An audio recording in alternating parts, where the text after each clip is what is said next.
Nous sommes donc le samedi 28 mars 1987.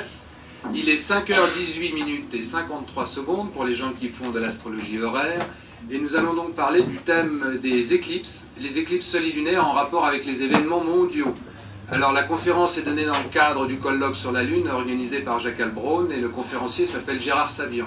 Ce qu'il fait dans la vie, eh bien, il publie des ouvrages d'astrologie dans une collection qui s'appelle Astrologie de l'an 2000, qui est malheureusement publiée à la librairie de Médicis, 3 rue de Médicis à Paris. Il y a 3 titres: La pratique de l'astrologie de la personnalité et Symbole Sabian, ouvrage en anglais de Dean Rouillard, ouvrage en français de moi-même. Voilà, vous savez tout. Alors, tout d'abord, je tenais à remercier mon ami Jackal Braun de m'avoir invité, parce que la première conférence que j'ai jamais faite dans le domaine de l'astrologie, c'était un congrès international qui a eu lieu à Lyon, justement à peu près à la même période, en 1984. Et ça me fait très plaisir, 3 ans après, d'ordonner une nouvelle conférence pour Jackal Braun, que j'estime beaucoup, qui était quelqu'un de très intelligent et qui est, je dois le signaler, un très bon orientaliste comme moi-même. Moi, je suis spécialiste du chinois et lui, il est spécialiste de l'hébreu, et paraît-il, c'est un très grand spécialiste. Enfin, c'est ce que m'a dit une amie israélienne. Voilà, alors nous sommes en bonne compagnie. Alors, tout d'abord, je vais reprendre en introduction l'article que j'avais écrit pour vous et votre avenir, et qui s'intitule « Le pape à Lyon, l'astrologie peut-elle écrire l'histoire ?» Et c'est un article qui est apparu, je pense, oui c'est ça, c'est le numéro 41 de novembre 1986, pour lequel je m'étais assuré de la collaboration de Jeanne Élise, qui est une amie, qui est astrologue, et aussi de Philippe de Louvigny, qui est numérologue, et qui est un ami aussi personnel, et on avait fait un excellent travail, je dois dire tous ensemble, j'étais très satisfait.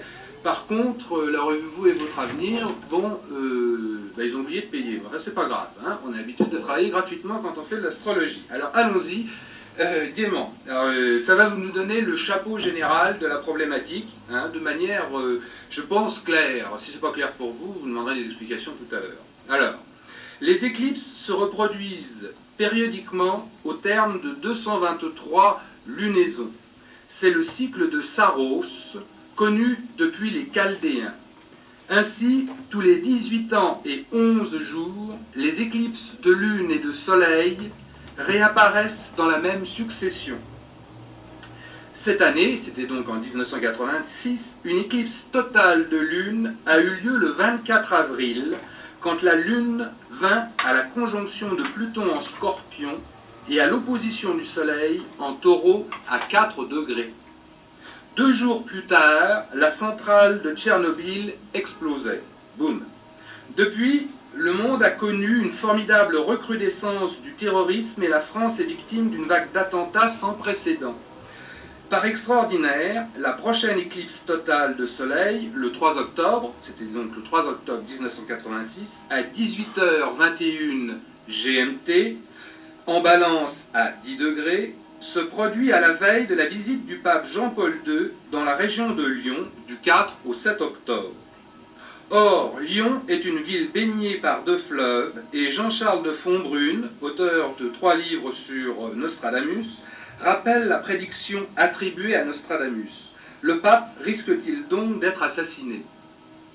Force est de constater qu'il y a 18 ans, comme le cycle est de 18 ans, je remonte donc 18 ans en arrière, cette précédente succession d'éclipses, de lune et de soleil, correspondit aux attentats meurtriers dont furent victimes le pasteur Martin Luther King et Bob Kennedy, alors que Paris, jonché par les barricades, vivait son fameux mai 68. Si l'on continue à remonter dans le temps de la sorte, c'est-à-dire de 18 ans et 11 jours en 18 ans et 11 jours dans le passé, on constate qu'en 1950, Harry Truman, président des États-Unis, fut victime d'un attentat la même année où éclatait la très sanglante guerre de Corée et où les armées chinoises envahissaient le Tibet. L'année 1932, 18 ans plus tôt, fut marquée par 2 assassinats politiques, celui du Premier ministre roumain et de Paul Doumer, président de la République française. La Bolivie et le Paraguay entraient en guerre, Hitler entamait son irrésistible ascension. Quant à 1914, le 28 juin, l'archiduc François Ferdinand était assassiné à Sarajevo, prélude à la Première Guerre mondiale. Il semble donc légitime de nourrir de vives inquiétudes quant à l'évolution de l'état du monde dans les semaines et les mois qui vont suivre cette éclipse totale de soleil le vendredi 3 octobre. Et je vous rappelle donc l'éclipse de lune qui a précédé dans la série d'éclipses qui a lieu cette année 1986, il s'en produit en moyenne 4 par an, donc celle qui faisait l'éclipse de lune qui faisait pendant à cette éclipse de soleil, le 24 avril, 2 jours après, la centrale de Tchernobyl explosait et c'était le premier et le plus grave incident nucléaire qui connu notre civilisation. Voilà. Alors, c'est donc ça qui m'a mis la puce à l'oreille, c'est donc en étudiant le thème de Jean-Paul II par rapport à l'éclipse du 3 octobre que je me suis aperçu, donc en remontant dans le temps, grâce à une encyclopédie, l'encyclopédie du XXe siècle, qu'on tombait sur des corrélations entre le phénomène récurrent des éclipses et certains types d'événements mondiaux, ici à caractère politique, manifestement. On a vu, il y a des guerres, il y a des assassinats. Donc, si Nostradamus connaissait bien l'astrologie, il était fondé à faire des prédictions, puisque les éclipses sont prévisibles très longtemps à l'avance, évidemment, puisque c'est un phénomène cyclique. Donc, à partir du moment où on connaît celle du passé, on peut prévoir celle de l'avenir. Il était donc fondé, en fonction d'autres positions planétaires, à se dire, ouh là là, il va se passer quelque chose de très grave à ce moment, et certainement un personnage politique ou à vocation religieuse, c'est Neptune en astrologie, va collapser.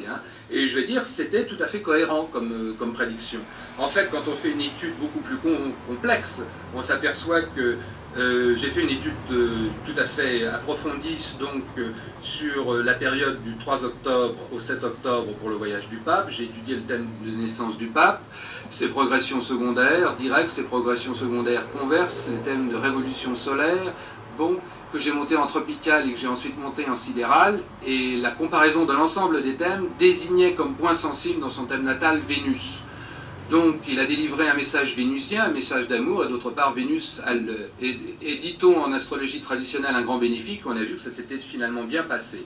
Mais attention, ça ne s'est pas bien passé pour tout le monde, comme je le signalais dans un autre article qui n'a pas été publié, parce qu'il s'est perdu en cours de route, ni plus ni moins. Il y avait une forte probabilité pour qu'il se produise des incidents fâcheux, très fâcheux, c'est de caractère mortel, le dimanche après-midi vers 16h. J'avais calculé l'heure exacte, par rapport à un transit de la Lune sur Pluton. Et vers cette heure-là, ça devait être vers 17h, il y a un quart de scouts catholiques qui, en quittant l'un des sites où venait d'officier le pape, a eu un accident et il y a eu plusieurs personnes qui ont été gravement blessées. Et le soir même, lors des différentes manifestations qui avaient été organisées par la ville de Lyon, je dois dire que, si j'ai bien compris les rapports de presse, il s'agit de rapports de presse, le SAMU a été en activité pendant toute la soirée. Et d'autre part, il devait y avoir plus de 10 000 policiers, ce qui explique que ça soit bien passé. Évidemment, à ce niveau de démesure, il est certain qu'on a pu endiguer une possibilité d'événements hautement regrettables. Ce qui ne veut pas dire, je le signale tout de suite, que les éclipses provoquent, soit la cause de... Il y a simplement, a priori, et cela demande à être vérifié, un rapport de synchronicité, ça veut dire que ça arrive en même temps, entre un certain type d'événements qui se reproduisent cycliquement et évidemment les phénomènes d'éclipses solaire-lunaire qui, eux, objectivement, se reproduisent cycliquement tous les 18 ans et 11 jours. Alors, maintenant, deuxième phase de l'opération, je vais vous lire donc les 4 ou 5 pages qui sont l'étude complète sur le phénomène de des éclipses par rapport au 3 octobre 1986. Alors, comme je sais que parmi vous, il y a énormément de gens qui étudient l'astrologie, je vous donnerai donc les références de date, les références d'heures, de manière à ce que vous puissiez les noter puis vérifier par vous-même ce que j'avance. Je rappelle que la cassette, il y a une cassette qui est enregistrée, donc vous pourrez l'acquérir à la fin de la conférence, et c'est pour ça que je suis venu avec des textes pour éviter de faire trop de blabla. Là, je me repose sur des textes donc, qui ont été écrits très sérieusement, enfin que j'ai essayé d'écrire très sérieusement, comme d'habitude, et dont vous pouvez bénéficier aujourd'hui en exclusivité, puisque ce texte que je vais vous lire n'a pas encore été publié. Je l'avais proposé au journal Libération, et ils ne l'ont pas publié, ce qui est entièrement de leur droit. Voilà. Alors, à propos de l'éclipse du 3 octobre 1986, j'écrivais donc « En quoi cette éclipse constitue-t-elle un phénomène exceptionnel ?» Parce qu'une éclipse, c'est un phénomène tout à fait normal. Il y en a en moyenne 4 par an. Hein. Dans quelle mesure peut-on mettre ce phénomène en rapport avec des grands événements mondiaux, et notamment des catastrophes naturelles ou l'expression de la... Dans une série de 4 éclipses appelées tétrades, totales de lunes consécutives. Donc nous étions devant un phénomène extrêmement particulier qui est une série de 4 éclipses totales de lunes consécutives, intervenant à 6 lunaisons d'intervalle chacune entre 1985 et 1986. Nous sommes donc là face à un phénomène ponctuel très intéressant, car là, si les éclipses ne sont pas rares, ce phénomène de tétrade, par contre, est exceptionnel. C'est un phénomène extrêmement unique et ponctué par 4 passages de la comète de Halley, 1910, 1986, 2062, 2138. On remarquera en outre que par la suite, ce phénomène ne se reproduira pas avant l'an 2448. Sur ce, il survient en moyenne une moyenne de 241,5 éclipses lunaires par siècle. Il s'agit de chiffres que j'ai pris à l'Observatoire de Paris. Hein. Il s'agit donc de chiffres officiels et scientifiques. Donc, chiffre record pour ces 5 derniers siècles, 81 éclipses totales entre 1901 et l'an 2000. La tétrade 85-86, la tétrade des éclipses de lune, se décompose comme suit. Alors là, vous allez pouvoir noter, ce sont les dates. 4 mai 1985, lune en Scorpion en conjonction à Pluton. 28 octobre 1985, lune en Scorpion en conjonction à Pluton.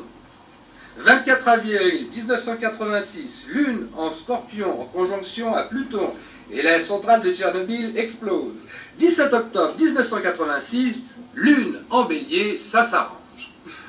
Que le lecteur ait la curiosité de vérifier les grands événements mondiaux et nationaux qui ont marqué ces dates, et ça vous pouvez faire la recherche vous-même en consultant en bibliothèque, vous n'êtes pas obligé de l'acheter, à une encyclopédie du XXe siècle, il en existe 2 éditions concurrentes qui sont toutes les 2 très bien faites et que j'ai utilisées donc pour mon travail. Donc vous avez toute facilité ensuite pour faire vos propres recherches et vos propres vérifications. 1968, 1950 et 1910 furent marqués par une telle tétrade, survenant pour 1968 et 1950 dans la série 131 et 136 du cycle de Saros. Il s'agit là de données scientifiques que vous pouvez retrouver dans les livres scientifiques. Cycle qui ponctue la Première Guerre mondiale, la montée du nazisme, la guerre de Corée et l'assassinat de Luther King et Bob Kennedy, comme je le disais tout à l'heure, le syndrome de Tchernobyl et l'explosion du terrorisme. Les éclipses de lune des séries 131 et 136 se sont produites, et là vous pouvez noter, 12 mars 1914, 4 septembre 1914, 22 mars 1932, 14 septembre 1932, 2 avril 1950, 26 septembre 1950, 13 avril 1968, 6 octobre 1968, 24 avril 1986, 17 octobre 1986. Alors, vous comprenez bien qu'on va découper notre temps en fonction justement des périodes d'éclipse, ce qui nous donne un cadre de référence, ce que j'appelle ici une ponctuation ou une articulation du temps historique. Parallèlement, l'éclipse du 3 octobre 1986, qui est une éclipse de soleil, intervient dans sa propre série numéro 124, conjuguée à la série 119, à quelques 6 mois environ de distance, l'une par rapport à l'autre. C'est comme ça que ça se produit d'habitude. Donc, l'autre série, c'est le 25 février 1914, 21 août 1914, 7 mars 1932, 31 août 1932, 18 mars 1950, 12 septembre 1950, 28 mars 1968, 22 septembre 1968, 9 avril 1986, 3 octobre 1986. Donc là, nous avons toutes les dates de référence essentielles pour découper notre temps. Or, fait remarquable entre tous, l'éclipse du 3-10-86 est une éclipse totale de soleil précédant à moins de 6 mois d'intervalle une autre éclipse totale de soleil. D'habitude c'est 6 mois, là c'est moins de 6 mois. Ces 2 éclipses d'un type bien spécifique, éclipse dite centrale, en partie totale et en partie annulaire, pour les gens qui s'intéressent à la technique, formant un couple dont on ne trouve que 8 exemples entre 1898 et 2510. Le seul exemple précédent dans notre siècle, remontant à la période 1908-1909, le 23 décembre et le 17 juin respectivement. Ce qui précède le passage de la comète de Halley de quelques mois et la Première Guerre mondiale de 4 ans.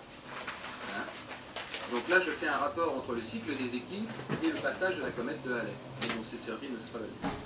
Force est de constater que l'étude du cycle de Saros et du cycle de la comète de Halley désigne le 3 octobre 1986 comme une date exceptionnelle, astronomiquement parlant. À cela vient s'ajouter que selon les fameuses prédictions de Nostradamus, à propos desquelles on ne peut émettre que d'extrêmes réserves a priori, Mars et Saturne seraient égaux combustes dans le ciel. C'est ce que dit ce qui peut vouloir dire d'un même éclat apparent. Or, les deux planètes sont visibles à l'œil nu après le coucher du Soleil au cours du mois d'octobre, et ce, 86, et ce très distinctement, ou cela veut dire qu'elles sont en étroite conjonction observée depuis la Terre. Ce qui fut le cas le 17 février 1986, quand la comète de Halley filait bon train vers notre planète et que déjà toutes les jumelles des astronomes amateurs pointaient dans sa direction, juste à la veille de la première des éclipses de 1986, le 9 avril, en Bélier, à 6h21 GMT. Astrologiquement parlant, Pluton, la planète dite fatidique, est conjointe au descendant du thème astral monté pour Greenwich pour le 9 avril 86, pour cette éclipse. Donc là, on retrouve encore Pluton. En ce qui concerne la série d'éclipses solilunaires pour 1986, je vais vous donner donc les références pour les gens qui veulent faire les calculs. Éclipse partielle de Soleil en Bélier le 9 avril à 6h21 GMT. Éclipse totale de Lune en Scorpion le 24 avril à 12h43 GMT. Éclipse totale du Soleil en Balance le 3 octobre à 18h21 GMT. Éclipse totale de Lune en Bélier le 17 octobre à 19h19 GMT. Voilà pour les références. Et l'on se souvient, car on a bonne mémoire, que l'éclipse du 17-10-86 est l'ultime d'une tétrade exceptionnelle et que l'éclipse du 3-10-86 est la première d'un couple encore plus exceptionnel. Lors d'une année où passe la comète et où Mars et Saturne resplendissent d'un même éclat dans le ciel après avoir été combustes, ce qui veut dire conjonction inférieure à 8 degrés selon la définition qu'en donne la tradition médiévale, exactement 8 mois plus tôt. Donc là, on était vraiment dans un point historiquement porteur. Eu égard aux événements gravissimes qui ont endeuillé le monde et la France, notamment durant la période 1985-1986, on est porté à reconnaître quelques fondements aux prédictions de Nostradamus. Ces prédictions reposent effectivement sur une base scientifique, entre guillemets, des observations de phénomènes célestes objectifs d'une nature exceptionnelle et incontestable. Mais si les signes que l'on discerne dans le ciel sont bien réels, l'interprétation que l'on en fait peut être tout à fait aléatoire. 3 points à l'exclamation écriture. Toutefois, on notera avec inquiétude que les récents attentats qui ont frappé la capitale, et là je parle pour septembre 86, les récents attentats qui ont frappé la capitale de la France ont tous été placés sous le signe de la planète Pluton. J'ai fait toute une étude aussi. En effet, astrologiquement parlant, cet astre se trouvait à chaque fois conjoint à un élément essentiel des thèmes astraux érigés pour chacun de ces attentats à l'heure précisée officiellement. Lundi 8 septembre, Hôtel de Ville, Lune conjointe à Pluton. Vendredi 12 septembre, La Défense, Pluton conjoint à l'ascendant. Bonjour chez vous. Dimanche 14 septembre, Champs-Élysées, Lune en carré à Pluton qui est conjoint au milieu du ciel et en avant. Lundi 15 septembre, conjonction Vénus-Pluton en Scorpion. Là, c'était un incident à la préfecture de police, il y a un policier qui est mort. Mardi 17 septembre, Tati, le grand magasin Tati, conjonction Vénus-Pluton. Voilà. Il va sans dire que bien d'autres éléments entrent en ligne de compte, qu'il serait fastidieux de préciser plus longuement, je veux bien le croire, ici en raison de leur caractère strictement technique. Pour compléter la liste des corrélations entre les positions astronomiques géocentrées et les événements terrestres dans l'axe actuellement étudié, Précisons que ce même Pluton figure systématiquement à un point sensible des thèmes astraux, des points de repère et grands moments astronomiques de 1986. 1. Éclipse du 9 avril, montée pour Greenwich, Pluton en conjonction au descendant, c'est-à-dire à l'horizon vers l'ouest depuis le point pour lequel on érige la carte du ciel. Deuxièmement, éclipse du 24 avril, toujours montée pour Greenwich. Pluton est conjoint au fond du ciel, le point opposé au zénith dans le ciel pour le lieu où l'on monte le thème astral. Troisièmement, explosion de Tchernobyl, le 26 avril, pour Pripyat. Pluton, c'est le lieu dit, Pluton était conjoint au milieu du ciel, point dans le ciel exactement à la verticale du lieu considéré, ici l'emplacement précis de la centrale près du lac de Pripyat, c'est à la minute près. Quatrièmement, éclipse totale du 3 octobre, Pluton est conjoint d'une part au descendant, d'autre part au maître de l'ascendant, ici Vénus, et ce pour Greenwich, Paris et Lyon, pour les trois à la fois. Sixièmement, vérification, qu'est-ce que j'ai mis? La carte du ciel dressée pour l'entrée du soleil dans le signe de la balance, je crois ce qu'on appelle un ingresse, désigne Pluton comme conjoint à l'ascendant pour Greenwich, Paris et Lyon. Et le Vatican. Nota, l'ascendant de la nouvelle lune pour le Vatican est à 4 degrés du Scorpion, degré exact où s'est produite l'éclipse totale de lune le 24 avril dernier, à la veille de la catastrophe de Tchernobyl. Alors, aparté pour faire un petit commentaire, ce que j'ai lu dans la presse, et donc que j'ai relevé, donc c'est pas un on-dit, ça a été écrit, je ne sais pas si c'est vrai, mais enfin ça a été dit, c'est que pendant l'ensemble du voyage du pape à Lyon, il y avait un hôpital roulant qui le suivait, c'est-à-dire qu'on avait loué un camion sanitaire, et il y avait un hôpital, pas une infirmière, il y avait un hôpital qui le suivait en permanence pour pouvoir intervenir en cas de nécessité immédiatement s'il y avait eu une connerie de fait. Donc il était suivi par un hôpital ambulant, sa voiture, en permanence il y avait un hôpital et des médecins à sa disposition. On comprend pourquoi quand on connaît l'analyse astrologique de cette période. Alors il va sans dire que la très sympathique Église chrétienne catholique va peut-être dire aujourd'hui émettre des réserves sur l'astrologie, ce qui est de son droit, mais il faut bien sûr se souvenir que l'ensemble des plus grands astrologues de la période médiévale étaient soit papes, soit moines. Donc toute l'astrologie, notre astrologie a été faite aussi par des chrétiens catholiques et notamment des papes. Bon, alors je suppose qu'il y a des gens au Vatican qui étudient la question de très près. Il va de soi que l'on retrouve Pluton à l'arrivée du Saint-Père à Lyon le 4 octobre à 10h15. L'ascendant est en Scorpion, Pluton en est le maître et est conjoint à Mercure qui lui est maître du milieu du ciel, le point le plus élevé dans le thème astral monté pour ce lieu précis et cette heure précise.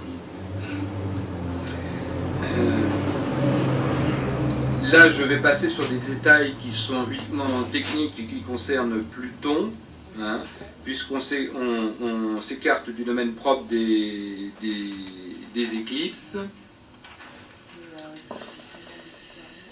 Alors, je parle aussi en conclusion, or, un accident ou une catastrophe peuvent survenir, tout aussi dangereux, sans pour autant que l'on ait directement en découdre avec des terroristes. C'était pour l'affaire, donc toujours du pape à Lyon, par rapport à l'éclipse du 3 octobre et l'ensemble de l'étude que je vous ai résumé ici.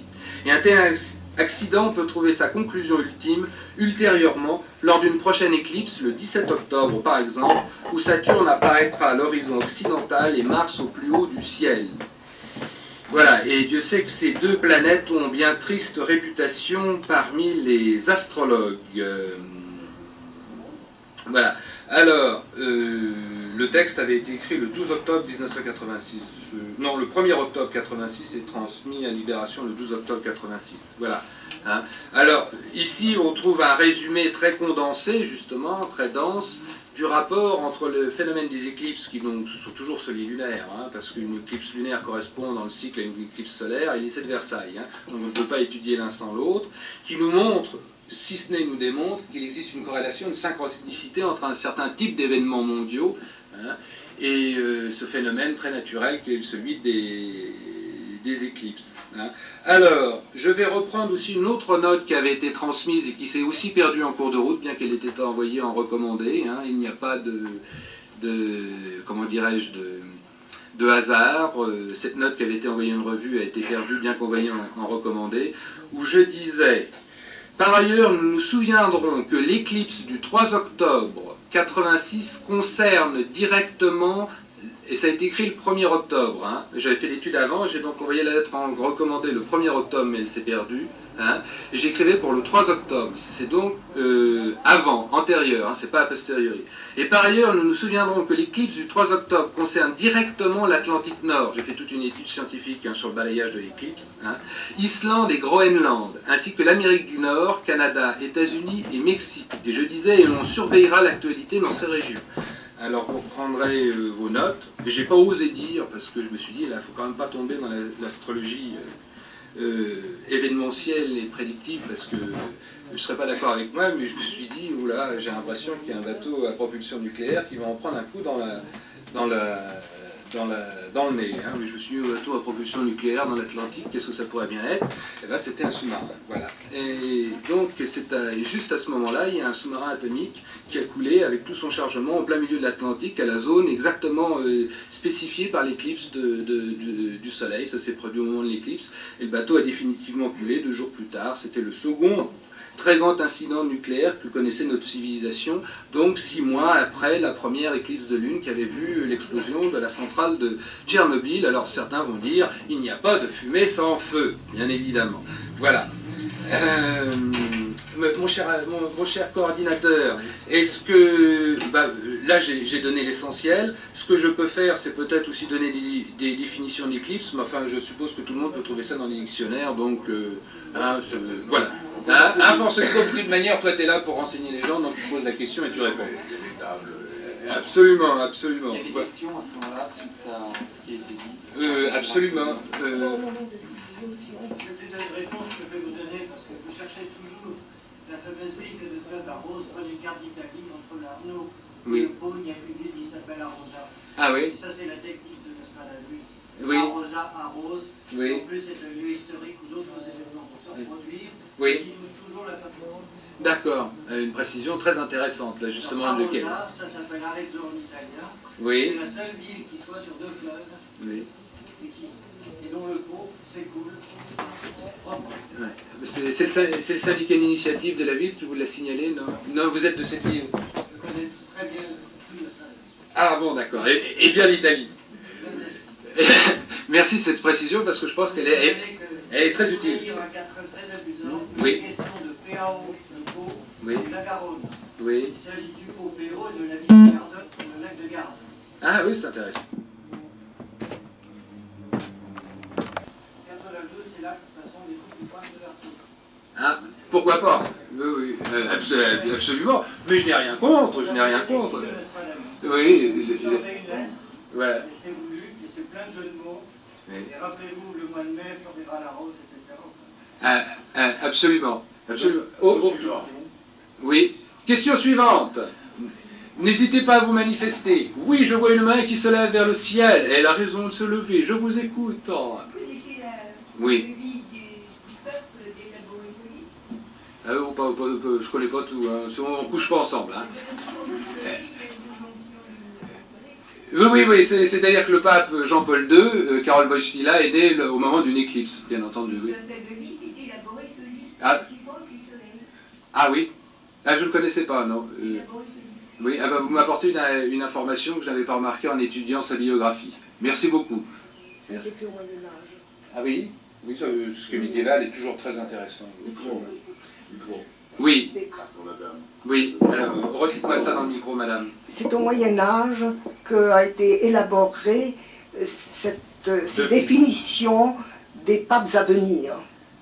Alors, j'ai essayé de comprendre, mais les 3 derniers sont vraiment très, très sibyllins. Oui, vive ce que sibyllin. Voilà, il en faut. Autre question. Je vous écoute. Je vois des gens qui regardent les mouches au plafond. Vous avez raison, madame. On passe... Oui, madame. Il y avait un rapport également avec la comète Halley. Oui, c'est ce que... Au Nouvel An. Oui, vive le Nouvel An. Chinois, elle était plus proche du Soleil. Oui. Et à la dernière éclipse, d'abord, c'était avec le cousin de la Terre. Et Voilà. Elle passait dans la constellation du Capricorne qui représente l'ours. Je ne sais pas si le Capricorne représente l'ours, mais enfin, ça leur correspond bien. Hein. Non. On va pas se battre, hein, parce que... Ah, d'accord. C'est ce que j'avais entendu dire. Moi, je ne fais pas... Oui, vous ne procédez pas par affirmation, vous rapportez une information. C'est la conjonction Saturne-Pluton. Ah, c'est Pluton. Oui. Bien. Non, je vous dis des bêtises. C'est la c'est conjonction. Neptune. Non, c'est la conjonction Neptune. Saturne-Neptune. Ah oui? Et qui se renouvelle tous les 35 ans environ. Je vous le dirai tout à l'heure. D'accord, Allez-y, bah alors... vous avez la parole, à moins de questions pour Gérard Sablian. Oui, oui, mon capitaine. Capitaine Bouchet.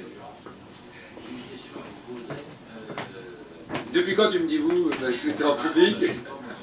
Tu peux te dire tu, non? Oui, absolument. Ben oui, parce que t'es pas un spécialiste, t'es venu pour me dire bonjour. Oui, tu poses.